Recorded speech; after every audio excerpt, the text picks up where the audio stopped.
Hi. Good morning, good afternoon, good evening. I hope you all are all doing all right.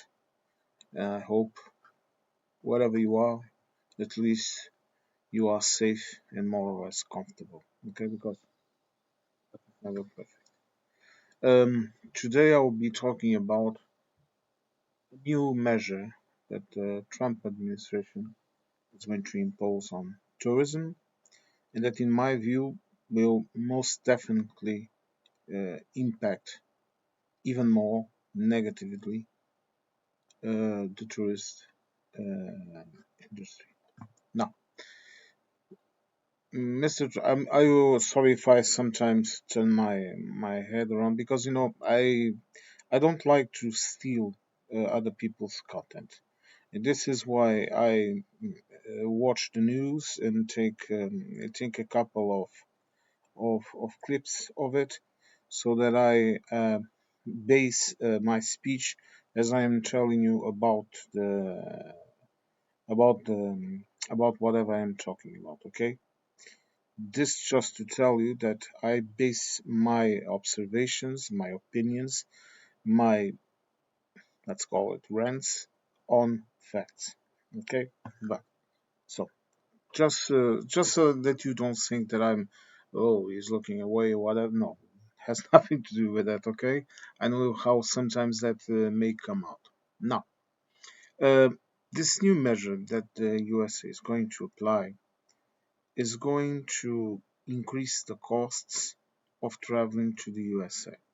And it might not seem much, but I don't know about you guys, but I haven't taken some serious vacations for a long time.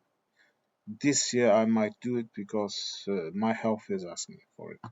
But uh, whenever you take some vacations, you take into account everything. You know, the usual. How much is this going to cost me? How many people are coming with me, where am I going, and literally each euro counts. Each euro, each pound, each dollar, whatever counts because that's one less euro that I'm going to have to spend in other stuff. Okay, and even with the dollar devaluating towards the euro, and the euro now being more worth than it was in the past, the the let's call it in this at the level that it is right now, it's meaningless. Okay, I think the last time I saw it. I think one euro was $1.27 or something like that. And I think meanwhile it's I think it's 1 euro to $1, something like that. Okay, and until there is a serious de-dollarization of economies, this is not going to change. Okay, and to whoever is talking about this is going to happen tomorrow or in 6 months or in 6 years, whatever, no. If this continues, this downwards path, and I am convinced it's going to continue in the US, it's going to continue. It's not going, perhaps they will get a new president, new administration. It will solve some issues, but the issues that have been created right now, they are going to endure. Okay? Uh, don't don't mistake yourselves. Okay? Like I told you in the other video about tourism, tourists don't forget things. Okay, they remember. But let's continue. But this new measure is something that the administration of Mr. Trump is calling a $250 visa integrity fee. Okay, and it states that the visitors are going to have to pay this so-called integrity fee, and amongst other travelers, uh, what uh, what I what I focus here on is this: that the visa integrity fee will apply to those that don't who need non-immigrant visas. That includes tourists, business travels, international students. Okay, Ah, and we also have to add here, and this is one I took notes so that I don't forget. This fee will also be paid already. You now have to pay also the Form 1 or Form Y94 fee that increased this is a traveling visa entering, whatever you want to call it, fee. It rose from $6 to $24. Okay, and then they say here to get the money back, the visa holders must comply with the conditions of the visa, which includes non-accepting unauthorized employment, not overstay for more than 5 days, and blah blah blah blah blah blah blah blah. Now, getting to the meat of the business. Imagine this. For example, I can travel to Canada visa free. This is an example, okay? Look, I just have to fill up any paperwork that is needed uh, to behave myself whilst I'm in the country.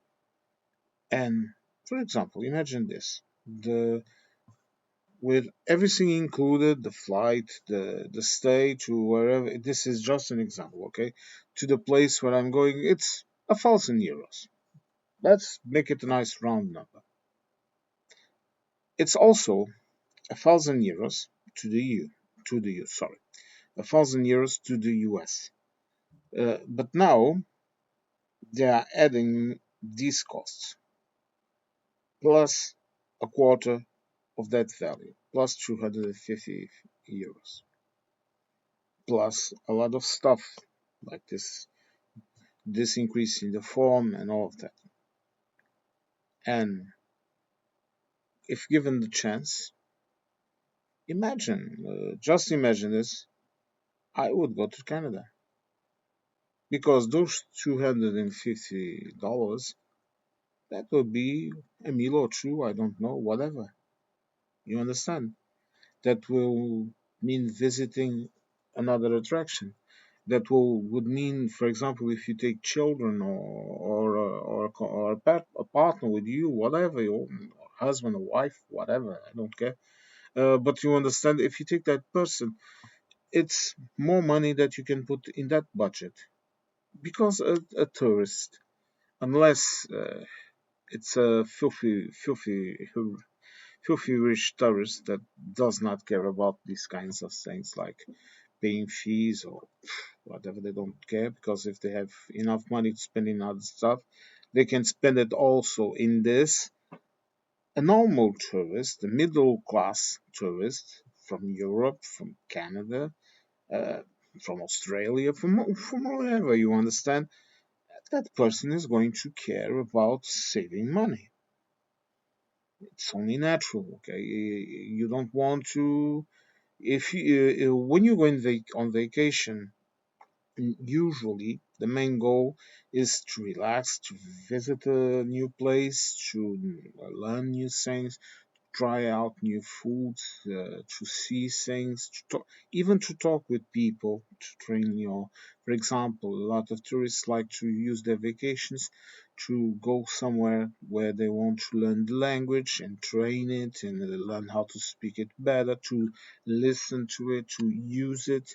Students do that a lot, okay? And you are adding costs. You already have the situation of the extreme insecurity at your borders. Okay? I would understand that if I was, for example, a shady character, that a police officer at the border would ask me, please, sir, show me your social media and explain it to me. Explain to me why. And you would say, look, I'm sorry, but I'm afraid that I have some suspicions about you. And then whatever, you understand. And I would be free to say, no, I won't authorize this. So if you are not going to allow me to enter in the country because of this, then please allow me to leave. And I would leave. I personally would not allow it because in my country, a judge can allow a police force, whatever, investigation, police, whatever you understand, anti-terrorist police, secret police, whatever, a judge, which is a trained individual that knows the law and that has to apply it to the real life, let's call it like this, the constitutional law, that person is trained to know how and why a police officer can ask to see your, for example, social media. That is perfectly acceptable. I know some people think, oh, this is a breach of my personal life and this and that, but no. How it is done is the key answer here. Because, for example, a judge may have the right to tell a police officer to see, and the police officer can sift into your social media or whatever, and then that police officer is also bound by secrecy, meaning that person cannot talk about it. And more than that, here the access is registered. If you are, for example, if you work in the court and you are a court officers, and court officers here they they comply with the judge's orders. They do all types of démarches that are needed to be done in the case files. Okay, they interact with the public. They interact with the institutions. So basically, the judge just has to decide and give orders and procedures in case files. Okay, it's an essential part of the working of a courthouse. And when in the case files, they are digitalized, meaning they are in a computer. There are still some paper support, of course, for some cases, whatever. But essentially, the case file now lives inside the computer, inside the database. Okay, and all accesses to those case files, be it uh, a lawyer that has intervention in a case file, be it a private citizen that can also see the consultation model or of the courthouse outside or in the courthouse in an access an access computer, whatever. Okay, be it the court officer that is working in that case file, be it the magistrate, all of that is recorded. So you will know, for example, that subject A accessed the case file at this time, at this hour, and whatever. So, whenever there is an information leak or whatever, all of those people are recorded there. Okay, and one of them did it. And then, using the common means of investigation, the police officer, the investigation, whatever, can then proceed to determine who leaked the information that they were not allowed. And uh, there is a very strong law in the EU, in Portugal, against the divulging personal data of any kind, whatever. Even your picture, even you cannot take someone's image with video or with photographs or whatever uh, in Europe because that is strictly banned. You cannot take someone's picture, okay? You cannot go around making a scenic video. Of course, look, if, for example, imagine a YouTuber that is traveling around Lisbon. If people don't get bothered about it, okay, there's absolutely nothing wrong with it, okay? But if people look at you and tell you, you cannot film me, you better stop because the law is very strict, it's very punishing, and that has a reason because all of us are entitled to our privacy and we like it.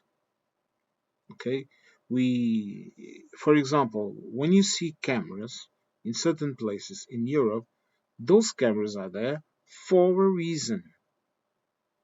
They are there, for example, to surveil areas with high criminality or high sensitivity areas that need to be monitored.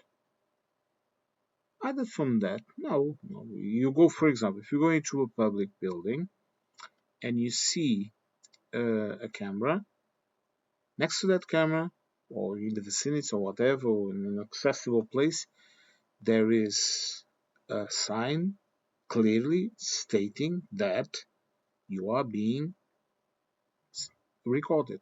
Okay? It's mandatory, or else completely illegal.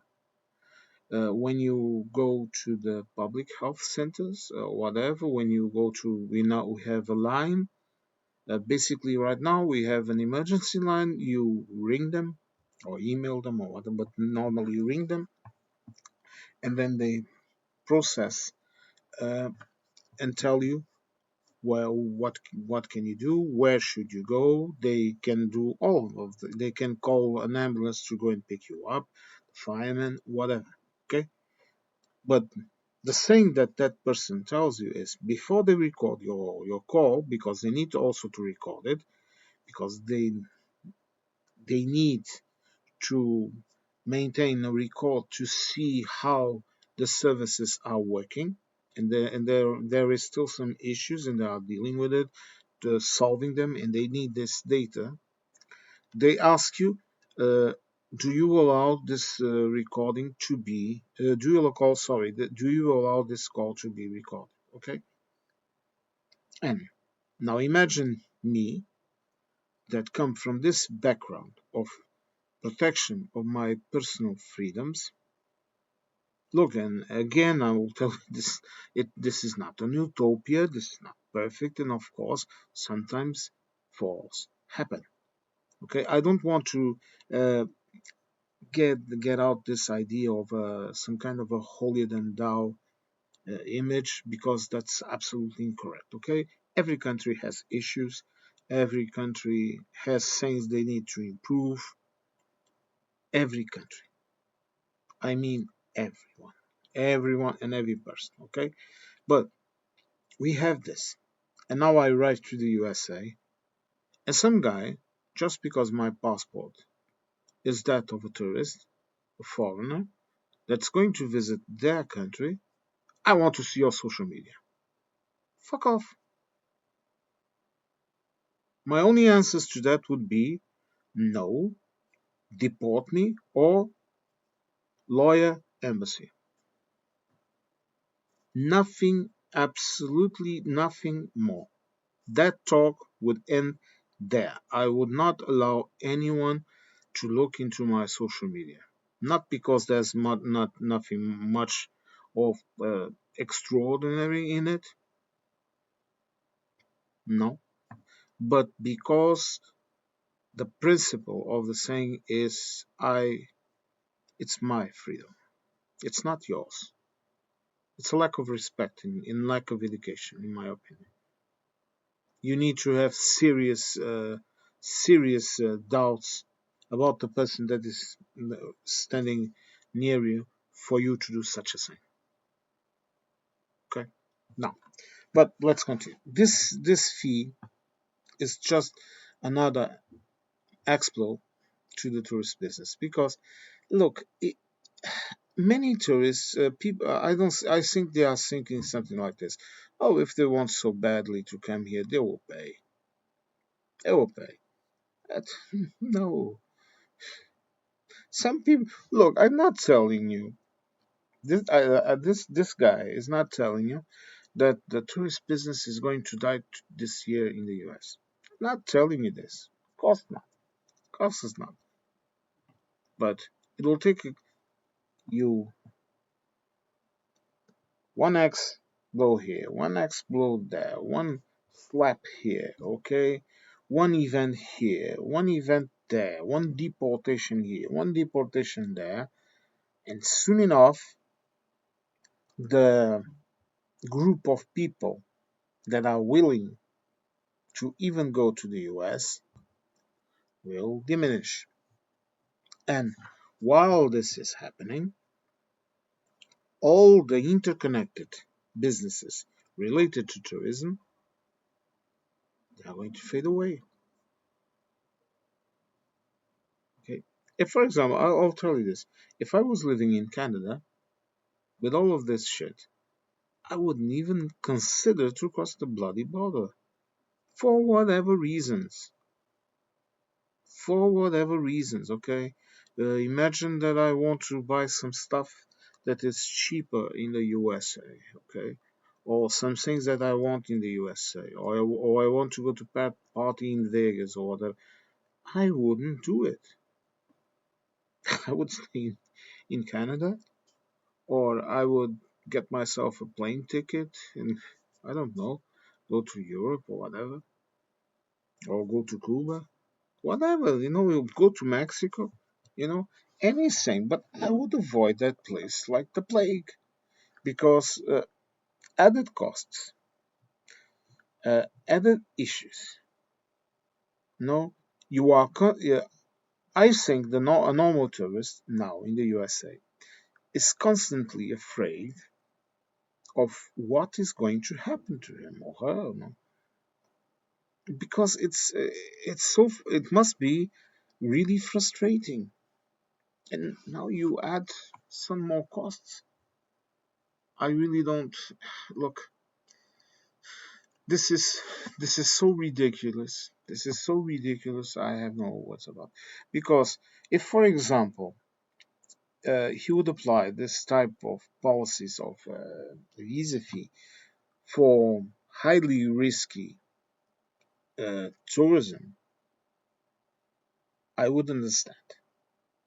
I would understand it would be an insurance to for those people to not immigrate illegally to the USA. Okay, because you remember this. My issue here is not with controlling your immigration, because every country needs to control their immigration, and every country needs to have their own countermeasures according to the reality of their country. But this is nothing like that.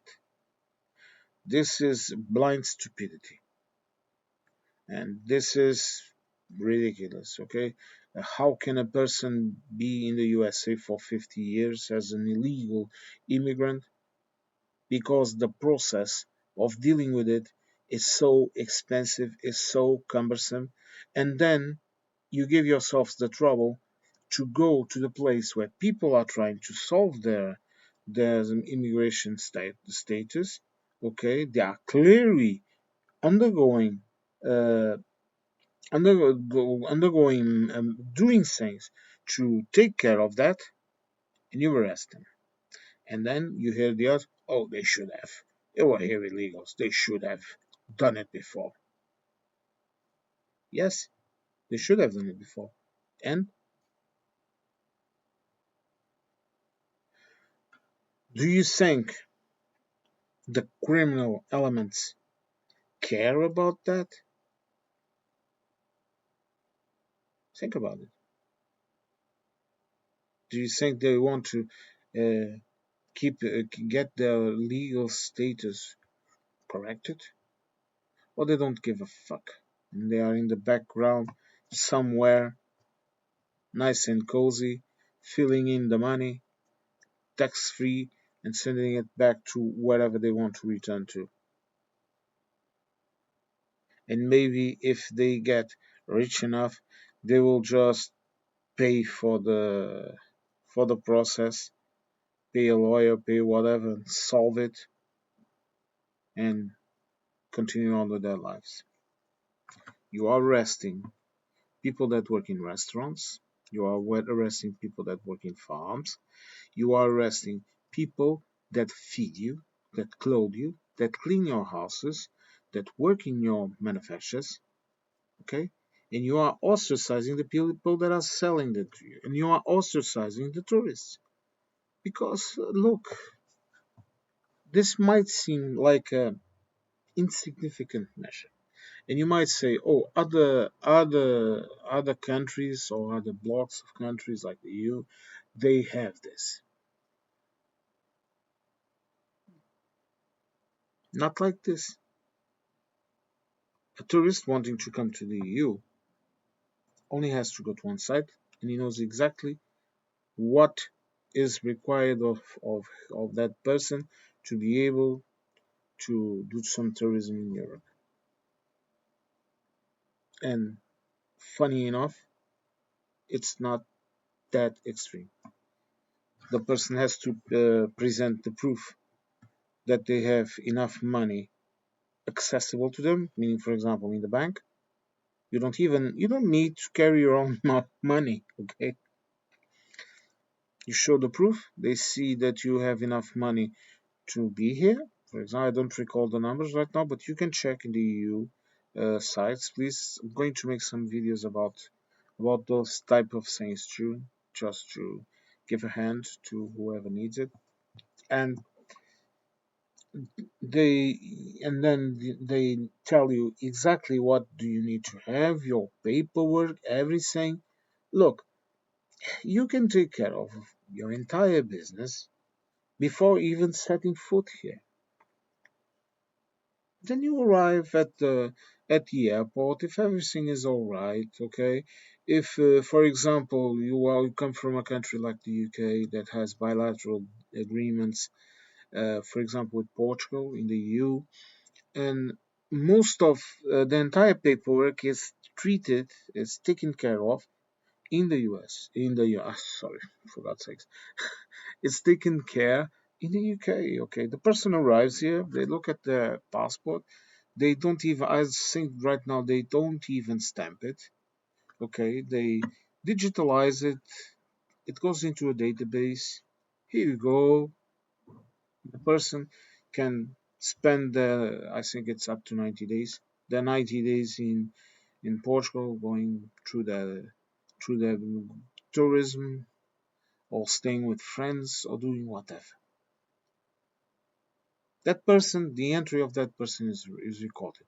If that person, for example, then tries to go to the immigration office as a tourist with a work contract and all of that, according to the new law right now, that person is not allowed to do that unless in extraordinary circumstances. That would take many videos to talk about. But right now, if a person wants to come and work here, that person first has to take care of the entire paperwork back in the Portuguese embassy in that country or equivalent. Most of the time, a company that needs X amount of employees takes care of it for them. And then that citizen arrives here. Look, and if there are jobs, if there are hands that needed on deck, if there are not enough people, you will have to have some degree of immigration always. This is absolutely natural. Look, I sometimes tell this story. On my father's side, uh, more than half of the family came from France, from Bretagne, from that region. Okay, and they came here. I don't know, around the time of the 1500s or something like that. And why? Or even before, and some of them before. Okay, it's a long story, long confusing story. But look, uh, that part of the family, they came here as immigrants, as wine farmers, as a series of jobs that we needed people here because with the wars, with the Moors, with all of that shit, even 3 centuries later, the country was severely lacking in population. We did not have enough people to take care of the country. There wasn't enough people. So those people came, they intermarried with the local population, okay? And that was it. And in 100 years, where can you still find their origins? Well, you can do like I did, and you go back into your family tree and you look for the names and you discover it. In 200 years, 100 years, 200 years, some of these things will make absolutely no sense. Human societies are gregarious and human societies are plentiful in the sense that they fill in the gaps. Will there be issues? Yes, there will. Will there be troubles? Yes, there will. Aren't there any issues right now? Yes, there are. Aren't there any troubles now? Yes, there are. Do we have to control immigration? Yes, we do. Do we have to control a series of factors in our society? Yes, we do. But not like this. And not by ostracizing tourists that come into your country to give you money. And of course, this comes as because of the events in 2026, the America 250 celebration, and parts of the FIFA World Cup. Okay, this is why they are doing this. Okay, this is entire. This is a greedy money scheme. But let me tell you something. I have friends. I don't like football too much. Okay, I like to play it. I like to see some games sometimes, but it's not really my thing. Okay, no, I don't really care too much about it for reasons that I will explain someday. Okay, I don't really care much about it. Sometimes I like it, but not really my thing. But I have friends and family members that are completely sick about it, in the sense that they are crazy about. They are the type of guys that scream at the TV when their team loses. These are the kind of people that all get up, get up, get together, and plan trips and go to see football games outside of the country, and that would even go to the USA. I know of a group of 20 people that were preparing to go to the USA. They are not going to.